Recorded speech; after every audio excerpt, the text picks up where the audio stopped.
Step into Value Zone. Value Zone. Hypermart. Button. మార్కెట్కు వెళ్తేనే నాన్న చెయ్యి వదలరు పిల్లలు. అలాంటిది లక్షలాది మంది దర్శనానికి వచ్చే శబరిమలలో తండ్రి చెయ్యి వదిలితే, ఆ తండ్రి కనిపించకపోతే ఆ పిల్లాడి పరిస్థితి ఎలా ఉంటుంది? ఇదిగో ఈ స్వామి పరిస్థితి కూడా అదే. శబరిమలకు తండ్రితో వెళ్ళగా తండ్రి కనిపించకుండా పోయాడు. అంతే, అప్ప అప్ప అంటూ కన్నీళ్లు పెట్టుకుంటూ చేతులెత్తి మొక్కుతున్న ఆ స్వామిని చూస్తే గుండె తరుక్కుపోతుంది. ఎవరి కళ్ళలో కూడా నీళ్లాగడం లేదు.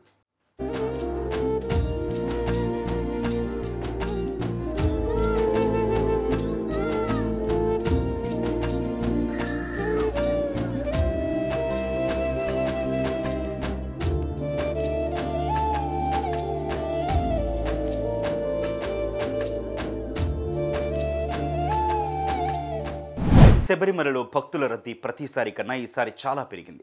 లక్షల మంది భక్తులు శబరిగిరులకు వస్తున్నారు. దీంతో దర్శనాలకు తీవ్ర ఇబ్బందులు కలుగుతున్నాయి. రద్దీని కంట్రోల్ చేయడం అధికారుల తరం కావడం లేదు. మరోవైపు ట్రైన్లలో, బస్సుల్లో, సొంత వాహనాల్లో వేలాది మంది తరలి వస్తున్నారు. రోజుకు 80 నుంచి 1,00,000 వరకు వస్తుండటంతో దర్శనానికి సమయం 18 నుంచి 24 గంటలు పడుతోంది. రద్దీ కారణంగా శబరిపీఠం నుంచి పంబ వరకు క్యూలైన్ విస్తరించింది. దీంతో దర్శనాలు చేసుకోకుండానే కొందరు పందలం ఆలయంలో నెయ్యాభిషేకం చేసి వెనక్కి వెళ్ళిపోతున్నారు స్వాములు.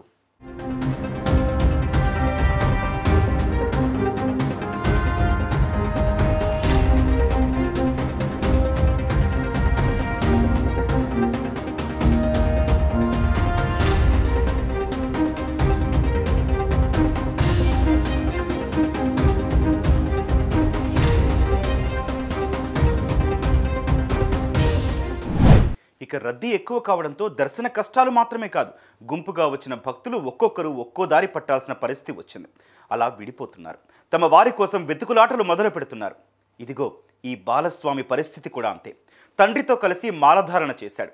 అయ్యప్ప దర్శనానికి వచ్చాడు. కానీ తండ్రి కనిపించకపోవడంతో ఎలా ఏడుస్తున్నాడో చూడండి.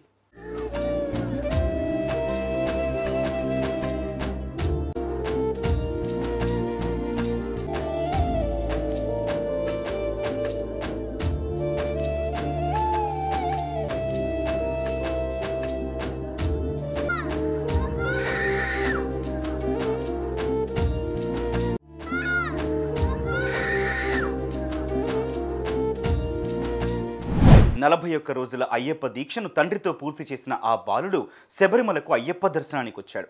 అక్కడ తండ్రితో కలిసి బస్సు ఎక్కాడు. ఇంతలోనే కొన్ని వస్తువులు తీసుకొనిచ్చేందుకు బస్సులోంచి దిగాడు తండ్రి. తండ్రి అప్పటికీ రాకపోవడంతో భయపడిపోయాడు. బస్సంతా వెతికాడు. తండ్రి జాడలేదు. దీంతో కిటికీలోంచి బయటకు చూస్తూ ఏడుస్తూ అప్పా అప్పా అని బోరున విలపించాడు. అప్పుడే అక్కడికి ఓ పోలీసు రావడంతో తన తండ్రిని వెతకాలంటూ చేతులు జోడించాడు. తండ్రిని వస్తాడని చెప్పినా ఆ బాలుడు ఏడుస్తూనే ఉన్నాడు.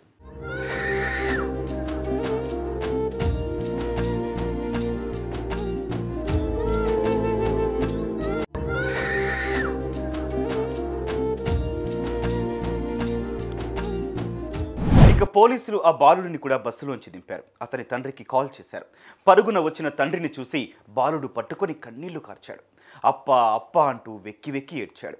బాలుడు ఏడుస్తుండగా అక్కడున్న వారు వీడియో తీశారు. ఇక పోలీసుల సాయంతోనే తండ్రి కొడుకులు కలిశారు. లేకపోతే పరిస్థితి ఏమైపోయేదో అంటూ నెటిజన్లు కామెంట్ చేస్తున్నారు.